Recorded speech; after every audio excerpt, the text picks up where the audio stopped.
Hello and welcome to Dateline London at the end of a week in which civilians in Syria have been attacked with heavy artillery. The British government's attempts to bring in the biggest reforms to the health service in years are in deep trouble. And the great political soap opera of the US presidential race takes another bizarre twist. My guests today are Michael Goldfarb of GlobalPost.com, Sol Zadka of Our London, Nabila Ramdani, who's a French-Algerian writer, and Steve Richards of The Independent. Very good to see you. The failure of Russia and China to agree to the UN Security Council resolution on Syria was the diplomatic backdrop to a week in which there were many more civilian casualties. And in the city of Homs, local people accused the Assad government of turning heavy artillery on their homes. With the UN unable to act, can the Arab League or any group of outsiders do more to stop the killings? Can anybody do anything outside Syria, do you think? Well, technically, this should be a very important day today because the Arab League is meeting in Cairo to try and sort out the crisis. But, of course, this looks like, more of the same, really, because they're talking about sending back Arab League observers, which proved to be pretty inefficient and colliding, in fact, with the Syrian regime. What are the options? Military intervention that has been pretty much ruled out because of the Russian and Chinese vetoes. The Syrian army is very much well armed by with Russian weaponry. No substantial defections so far. The casualties would be enormous. There's a risk of the internationalization of the conflict as well, with countries like Russia, Iran, and possibly China and Turkey as well. Turkey, and Israel, indeed, obviously, neighbouring states. Some calls from military intervention from the Turks as well. All these countries, the allies of Syria, would be standing with the Hezbollah in Lebanon against NATO and Israel. So there will be an obvious risk of escalation of the conflict. There are calls in Syria for humanitarian aid, but this again could prove extremely difficult because you would need either air cover or troops on the ground to allow that to happen. There's no question that Assad will be providing shelter for defectors or opposition leaders as well. He would see that as a declaration of war and would certainly attack. There are talks as well about equipping and training the rebel forces. Again, that sounds very unrealistic because there would be inevitable accusations of breaking international law. And again, this would need a host country to train rebel forces. It would take time. So I think the only solution would be to push for further negotiations and talk, the political transition. Nabila, eloquently summed up what pretty much every government is thinking about right now. There's not going to be a Benghazi moment then, the moment where the outsiders go, you can't kill civilians like this, we really have to do something, because Libya, for all its complications, was much more simple than this. Yeah, the problem is one of geography, the geo part of geopolitics, because of where Syria is situated and its size and the complexities of its ethnic makeup. And when you throw on top of it the Russo-Sino elements, but primarily Russian elements, I think, it makes it very difficult, at least in the official channels, to do much about anything. I still think that there is a role in there, and Turkey may well begin to reassert itself. It was present about 6 months ago. This has been going on for a year. It began to assert itself about 6 months ago. It opened up the refugee camps on its border with Syria. It allows the Free Syrian movement to meet in Ankara. But at some point, those who are actually involved in representing the fighters outside of Syria must come together. There was no Benghazi moment, if you recall, Gavin, until the Benghazi folk convinced the British Foreign Office, crucially the British Foreign Office, that they actually spoke for a significant majority of those who were rebelling against Gaddafi. Till they have that, nothing can be done, really. How worried is Israel about this? Well, the Israelis are preoccupied with the nuclear Iranian threat, so not much thought has been given to Assad regime, although many people will say, look, we don't expect anything of this savage regime, and we knew it for quite some time. And imagine if successful negotiation with his father, the previous president, would have beared fruits, and we would give up the Golan Heights, and this regime, savage as it is, would use the Golan Heights for their own domestic issues. But we also have to look into the possibility of creating a Benghazi moment. And I think that the onus is on Turkey. And Turkey was very strong on rhetoric until now.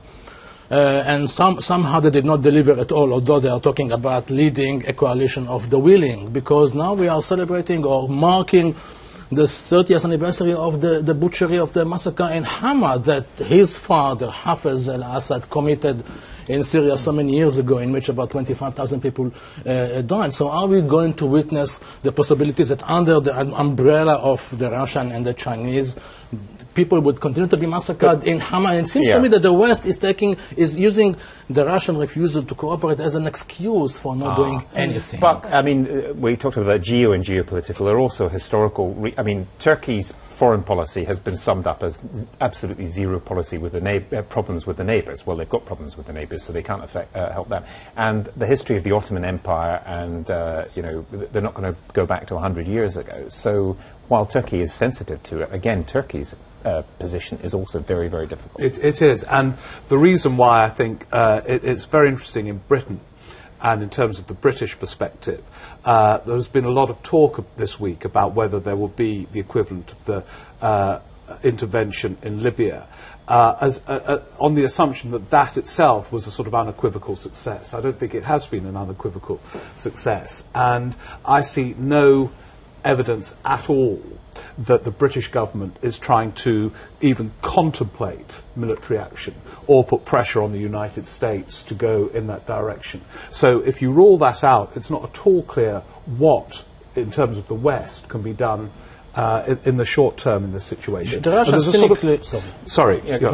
cynically were talking about we cannot take sides. Of course, they prefer to take the side of those who are slaughtering their own people. And as the foreign minister was talking to Assad about the possible dialogue, Russian arms were still unloaded in the port of Tartus, while Homs continue to be bombarded by the security forces. The problem is when you say take sides, one of the many complexities of this impossible situation is that who are you going to be arming to remove the regime? I mean, it's not necessarily... Just a final thought, and briefly, I mean, how is the Russian attitude, particularly the Russian attitude, seen within Syria, do you think, within Syrian people and across the wider Arab communities? Well, because effectively Assad is trying to wipe out all form of armed opposition.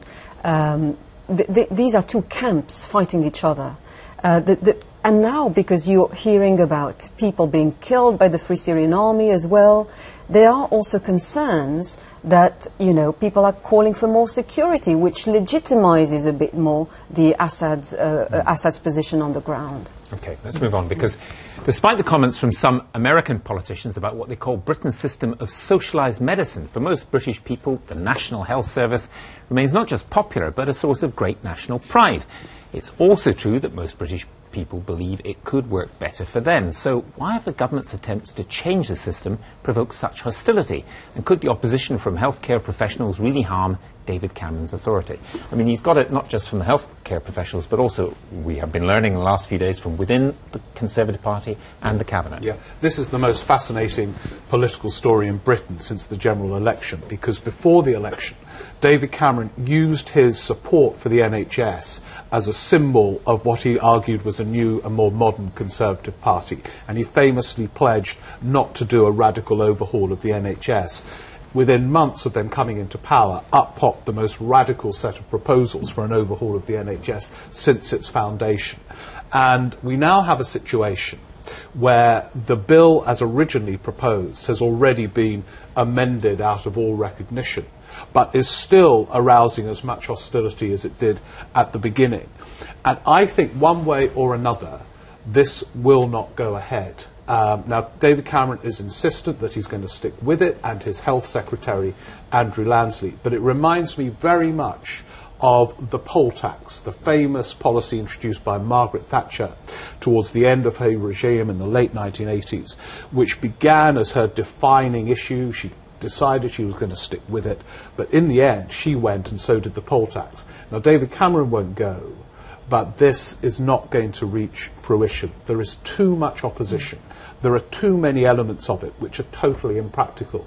So one way or another, I don't think this bill will go ahead. So I was talking to somebody who was a strong enthusiast for changes in the NHS, wanted to support this bill, and suggested to me one of the problems is it's sort of eye-wateringly complicated about things that people don't directly care about but are worried about. In other words, PCTs and all this alphabet soup of initials about how the healthcare is delivered to them, whereas what he suggested to me people want is just better healthcare.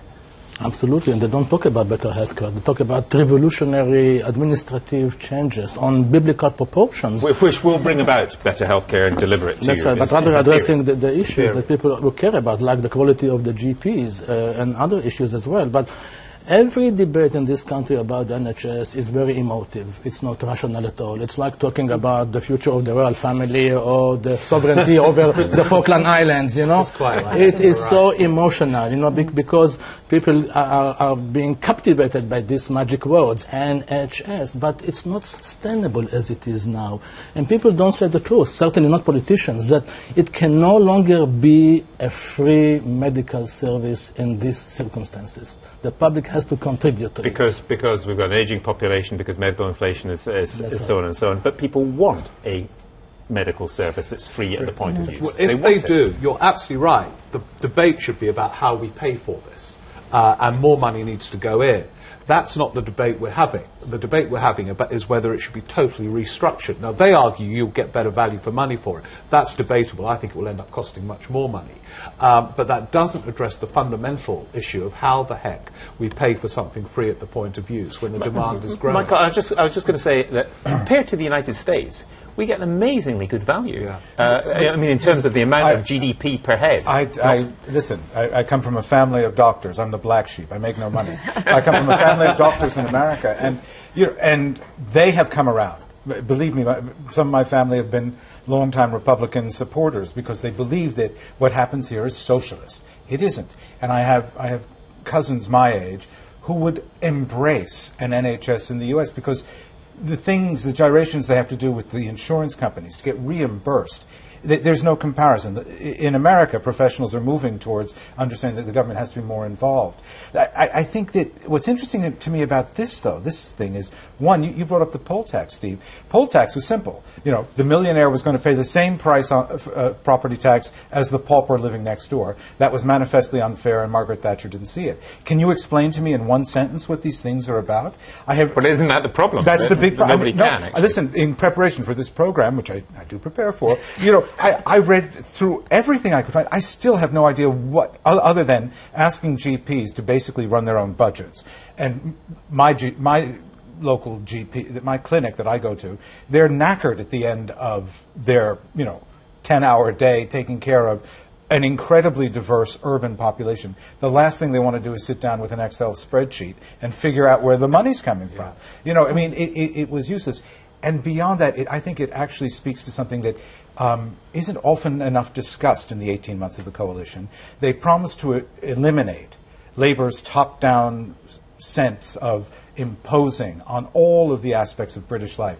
They have done nothing but impose from the cabinet. Nabila, but Saul's big point is one which doesn't actually get discussed enough here, perhaps, which is that because of this strong affection most British people have for the NHS, perhaps we're not looking at it critically enough in terms of how is this system, if you want it, how is it going to survive in 10 years or 20 years' time?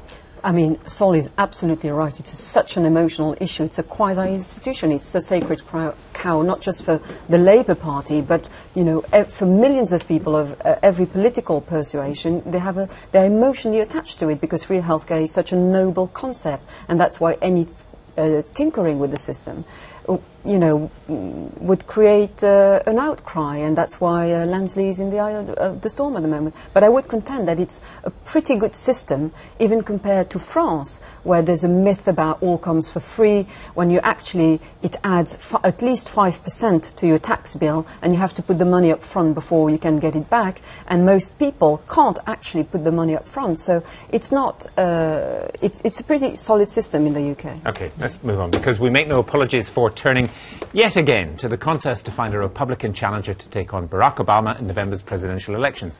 The contest is hugely important, not just for the United States, but for all of us. And of course, the nature of the campaign often tells us much about the state of the Union. So what do we make of a Republican electorate which seems to be in at least three minds about what to do? You've been watching it for some distance as an expatriate. What do you make of it? You make no apologies because it's so amusing to you. And it's not your. And I'm not it's alone. not your I'm country not that you see revealed, or at least a portion of your fellow citizens revealed as being in quite a parlous state, or at least mental state. It seems to me. We've had another turnaround in the last week. Rick Santorum, and this is actually not such a surprise to me. The social conservatives, who are, the grassroots of the Republican Party, endorsed Rick Santorum at the very start of this, in the beginning of January in Iowa. He actually won those caucuses, although on a recount they figured out he actually won those caucuses. This week there were primaries in Colorado and Missouri and in Minnesota, I think. And that's the Midwest. That's the heartland of social conservatism. He is their man. It's a very odd selection because if electability is what counts, and if what the primary process is about defining who's electable, Santorum lost his Senate seat and it wasn't, he lost significantly. And from an area that is full of social conservatives. Western Pennsylvania is full of working-class Catholics who would be his core vote. So, isn't the big question why Mitt Romney cannot seal the deal? Why it's anybody but Romney, except if we have to have Romney. If anybody has ever watched on YouTube or on the BBC, for that matter, has ever seen him, I think it's obvious why he can't seal the deal. He is possibly the least authentic political communicator I've seen in the last 20 years. Even the inept political communicators like George W. Bush, who mangled the English language, look to have a certain set of core beliefs. He has no authenticity. And what he does have is massive amounts of money. And what happened is Rick Santorum found a sugar daddy who gave him massive amounts of money. He bought a lot of ads, and then he's back in the race. Steve, a Republican sent me an email of a joke which is doing the rounds of the United States, which goes, a conservative, a moderate, and a liberal walked into a bar, and the barman said, "Hello, Mitt Romney," because he either appeals to all those people or he fails to appeal to anybody for that reason. Is that the reason that he just doesn't seem, as you were suggesting, authentic? Yeah, authenticity is the key to a candidacy. But I think it goes deeper than that. I was speaking to somebody, funnily enough, who's very close, working on Romney's campaign, knows him, who was in London a couple of weeks ago, and she was being quite candid with me. And I said to her that in Britain, I think since 2008 and the financial collapse, politics has been in a state of flux. There's a reason why we have a coalition here. There's a reason why Labour are in disarray and so on. And she said it's the same in America. And it's not a coincidence that the Republicans are struggling. It's all part of politics being in a state of flux there since 2008. And I think it's interesting what you say about how electability should be the criteria for selecting a candidate for the presidential election. Quite often in these periods where parties have lost all sense of purpose and are unclear where life's going to be in America in 10 years' time, that isn't the criteria, actually. You sort of go for instinctive convictions, and so one figure emerges who appears to be a fleeting saviour, and that excites them rather than... Are you talking about Ed Miliband as well? Well, I think it applies everywhere, actually. In periods of transition, politics becomes a bit more irrational. But always in politics, inauthenticity is a near fatal flaw. When people can see the joins, and you can with Romney, I think, in the interviews and speeches that I've seen, they will struggle to prevail. But I still assume he's going to get it in the end. So? Well, we all know that the Republican primaries are mad, but allow me to borrow a phrase from the nuclear jargon. They are mad in the sense of mutual assured destruction. You see, they are destroying each other. They are acting like suicide bombers, committing jihad against each other, lobbing hand grenades into each other's camps, while Barack Obama has to sit down in the White House and just watch, because the Republicans were absolutely sure that a natural disaster like Obama, as they see it, would not be repeated. And they are doing their utmost that he will win another term in the White House. Nabila? I think what this Republican race really showed is how divided the Republican Party is and how difficult it's going to be for them to dislodge Barack Obama from the White House. And the lead in the race has changes over again, with the main three candidates winning states but unable to turn their wins into sustained victories. And I think the main concern for the Republicans as well is the low turnout at this week's contest, but also the earlier ones. So it will be, and we've seen how the enthusiasm was very much up in the Republican camp and down in the Democratic side, and now it's turned completely upside down. There's a reality that goes on outside all of this, which is the economy has clearly, whether it's turned, which metaphor should turned a corner, bottomed out, whatever. Employment has gone up. Jobs are being created, it would appear. Not enough to significantly reduce the numbers to the levels where Obama could feel comfortable that he's going to get reelected. And there are also many soft patches around the country, and in many cases where people were voting for Rick Santorum. But it has happened, and Obama is in a much more solid position. But I mean, I think just while we're talking about it, I mean, this is not just about this particular political season. This is, in a sense, the fruit of decades of a strategy in which the most extreme elements, and I don't mean extreme in extremist sense, but I mean the ones who are most far out to the right in the Republican Party have been made to feel that they're special. And so their discourse, their way of viewing the world, which many people who would ordinarily consider voting Republican, they're worried about their tax bills. Republicans always beat Democrats. They don't charge as much taxes. Look at these guys, these social conservatives, I can't join in. And it gets so confusing that Clint Eastwood, who's everybody's idea of what a Republican should be, made a commercial that ran in the Super Bowl about Detroit has come back, the bailout worked, it's halftime in America, we're coming back, we're ready to fight. Karl Rove, the ultimate Republican mastermind, took Clint Eastwood, Mr. Republican, to task on Fox News, saying, how dare he make a pro-Obama commercial? That's how narrow their focus is and how confused their discourse has become. Okay. And what does the hat trick of Nick Soltom in Minnesota, Colorado, and Missouri tells us about the mental state of the union? A guy who is objecting contraceptives even in a case of a rape, not to speak about gay marriages and other abortions, issues. Abortions as well. Yeah.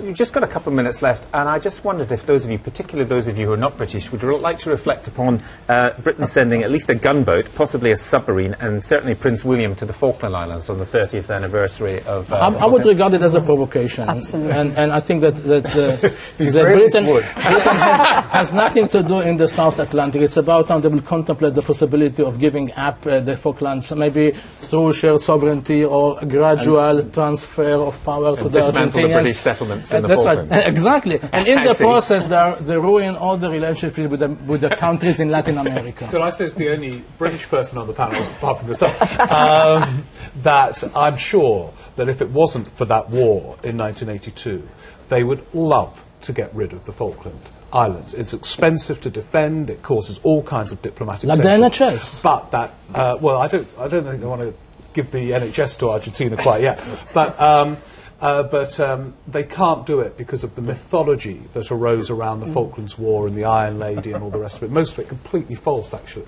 There we go. I mean, the rhetoric is clearly escalating on both sides, but what's very clear as well, it's the people in the Falklands are very patriotic. I mean, in a British, very British. You see flags, British flags everywhere, and there's no question that they would like to belong to Argentina. Would not like to belong to Argentina. Self-determination of peoples, and the people of the Falkland Islands are pretty clear. 1,700 people, 500,000 penguins, and the similar amount of sheep. And apparently millions of barrels of oil have been discovered as well. No, the submarine question is the interesting one. Do we know where the submarines are at any given moment? We never know where the submarines are. That's the whole idea. Otherwise, so if President Kirchner brings it up now, it must be because it's the 30th anniversary. And referring it to the UN at this moment is actually a very good idea, because if I look at the agenda at the UN, between Syria, Iran, and a variety of much more important questions, they'll get to make a speech and really not much will come of it.